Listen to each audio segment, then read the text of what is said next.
Pi days are awesome. They only bake up once a year. We'll bring you a slice of info about that later today on CNN Student News. First up, a vote. Will Crimea, a region of Ukraine, become part of Russia? 2 million people live there, and their local government has scheduled a referendum for Sunday that could determine their political future.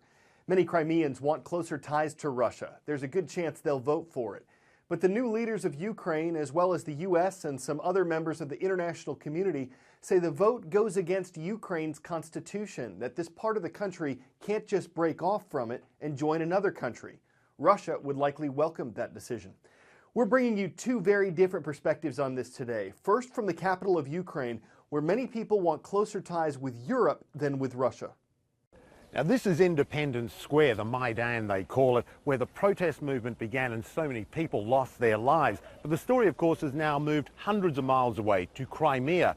So we're going to ask young people here what they think about the possibility of losing part of their country. I think that this would be a disaster. This definitely would be a disaster because we consider Crimea as a part of Ukraine, and those people who live there, despite the fact that they speak Russian, they are Ukrainian. This referendum is completely illegal, and all this is inspired by Russian agents and foolish people who thinks that in another country they will have a better life than in their own country. Already some in Crimea are leaving, many heading to Kiev to be with family and friends, not wanting to wake up next week in another country. Michael Holmes, CNN, Kiev, Ukraine. Very different take on this in the Russian capital of Moscow. We've talked about how Crimea gives Russia access to its only warm water port in the Black Sea. So it's important strategically to Russia, but as Phil Black found, it's important in other senses as well. At Moscow's Danilovsky market, you'll find quality food, middle-class shoppers, and workers who aren't quite so well off. This microcosm of the Russian capital is a long way from the Crimean Peninsula, but almost everyone here says they feel a connection to it. Crimea was always Russian, and it should stay Russian, Anatoly says. Not surprisingly, Vladimir Putin's handling of the crisis is popular, which explains approval ratings up around 68%. Absolutely, I support it. That's not even up for discussion, Irina says. Well done, Putin. I'm extremely grateful we have such a leader. Most of these people admit they're informed by Russian media, much of which is controlled by the state. Ina knows Western reporting tells a different story. She wants Crimea to stay with Ukraine. It's a minority view. Most believe Crimea is like the delicacies available here at the market, a vital part of Russia's history and culture. It's been more than 6 days since Malaysia Airlines Flight 370 vanished over Southeast Asia. And when we produced this show, there was no word on what happened to it or the 239 people aboard.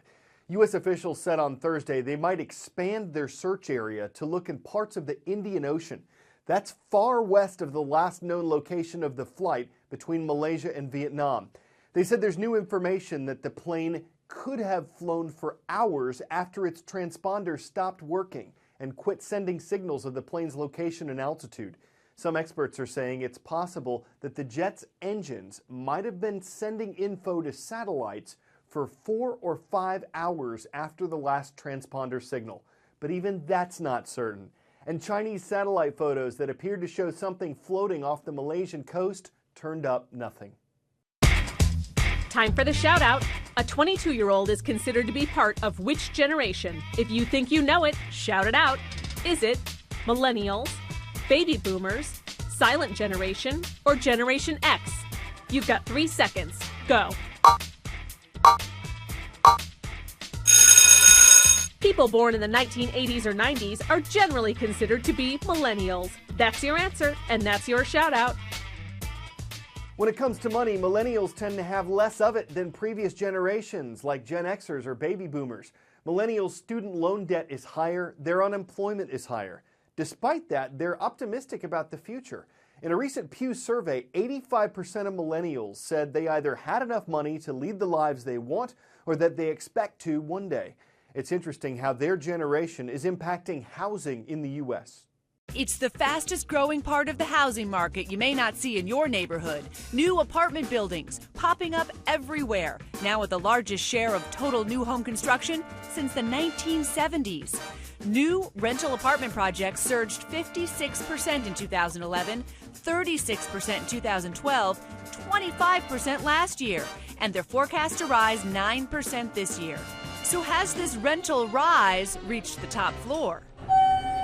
Experts say, not yet. Why? Call it housing's millennial effect. Unemployment still stubbornly high for younger Americans.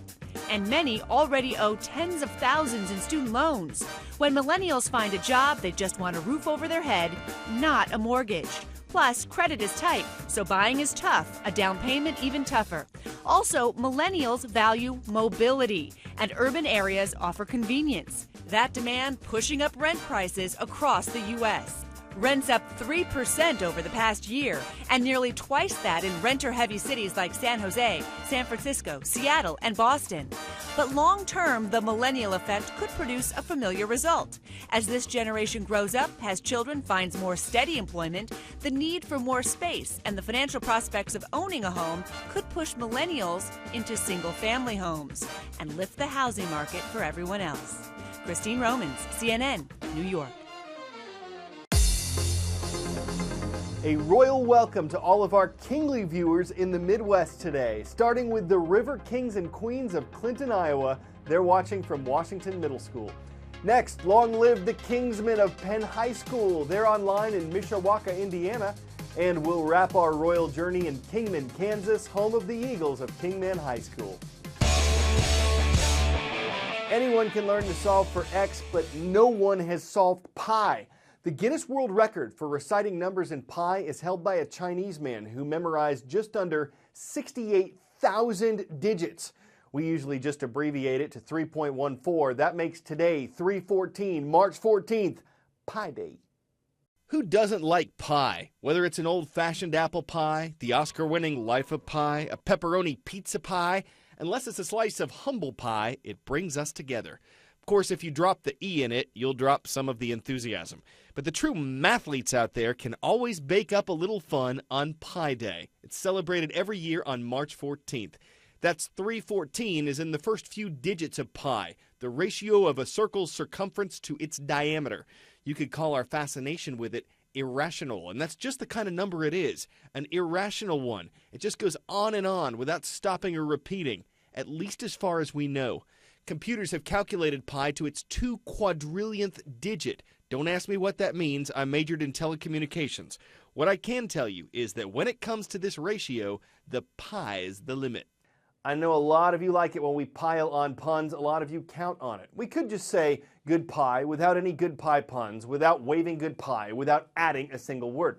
But given the chance to cook up a report like that, something that could apple to a lot of students, something that could really oven things out at the end of the week, well, you can always trust us to try our very best, make or bake, and aim for a refreshing batch of Friday Pi Day puns. Woo! All right, we're going to leave you with some images we've seen on CNN Student News throughout the week. I'm Carl Azus. See you Monday.